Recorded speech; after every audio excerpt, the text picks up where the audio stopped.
Several steep cuts in Kentucky's social service programs have been reversed. Thursday, Governor Beshear announced the moves thanks to what he says is newly found budget flexibility given to him by Republican legislative leaders. Last week, Beshear announced cuts to programs including foster care and Medicaid he said were necessary due to the budget passed by the General Assembly. Beshear says public outcry to the cuts led to what he calls a, quote, squirrely response from Republican leaders. These legislators said there was more than enough funding. Let me be clear, there isn't. Their math don't math. So we now read these statements as their legislative intent that this budget provides me maximum flexibility to prevent cuts that they're calling cruel and unnecessary. Beshear says he's moving millions from several places to reverse many of the initial cuts, but didn't give specifics.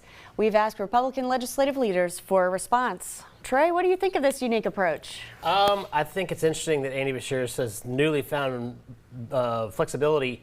It was in the budget. Did he just, it's not newly found. He just happened to finally read the budget the General Assembly passed. I think new reporting has come out that this $30 million, $25 million of it is from a Eastern Kentucky economic development project that did not come to fruition. $5 million of it is from an EKU dorm construction that didn't end up happening. The legislature literally wrote this into the budget.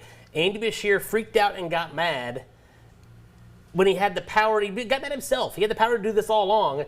Tried to blame legislative leaders, and now has come back using the tools that legislative leaders had gave him to start with.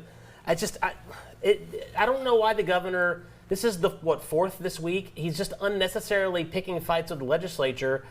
Why is he trying to make his life harder? I don't know. Well, Jared, as we record the show this Friday afternoon, the GOP leadership still has not responded for our request for comment. What do you think they're thinking about this? Well, you know, they want to be fiscally conservative. They want to, they want to run a tight ship. And I understand the budgeting. And we all knew this was going to be a rough budget year. We all knew that coming in. COVID money's long gone. But I really question how, if the budget's written and then and this is just an executive branch or legislative branch. Take Beshear and Stivers out of it. Like, if the legislature and the House is responsible for starting the budget and they pass the budget and they override the veto, I don't understand how that's not what actually transpires, and then how you can go in the executive branch and rob Peter to pay Paul, apparently. But this also reminds me of, I think it was last year or 2 years ago, when the senior citizen food money was running out, and the county judges in the East and all across the state were freaking out, and all of a sudden they magically found money somewhere later after these judges thought they were going to not be able to feed the elderly. So, I don't remember this in past governors, legislative branch and executive branches before, so I don't know if this is new or maybe I just didn't understand and didn't know it. Trey, do you know anything about that? Well, I don't know. Part of the reason the budget was written this way is because the governor didn't make his cabinet officials available to give budgets, right, to give draft budgets. So I think the way the budget was written this year, the process was different because they couldn't go in. Normally during the interim, you'd bring in out of the cabinet officials and you'd talk about the needs for the next two-year budget. And the Beshear administration didn't make those people available. They didn't even give them draft budgets. So you had the legislature kind of make it up as they went. And I think that what you have written in the law and what Beshear now magically found, which was in the law all along, it was the response to that was, we don't really know some of these programs. We don't want to repeat the Meals on Wheels thing. So we're giving some flexibility to move money around at times. But again, it was been in the budget all along, but it was done because Beshear did it to himself because he wouldn't let his people come in and talk to the budget writers while they were working on the budget. Do you think, had he not reversed the cuts, that this would have been challenged in court?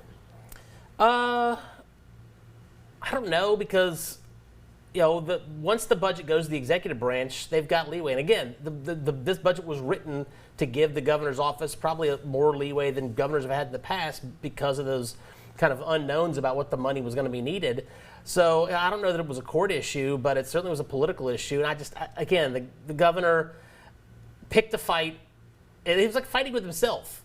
He announced a cut and then fixed it when he had the tools to fix it all.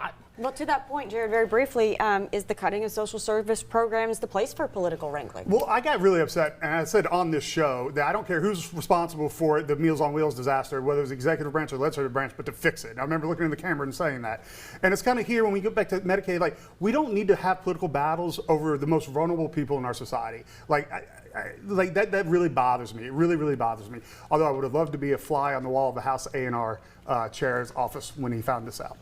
Final few seconds, Trey. Any I rebuttal? think this is a repeat thing that we see with Andy Beshear, trying to pull vulnerable people in front of him to use as political tools in his ongoing fight with the legislature. Thanks, guys. We'll be right back.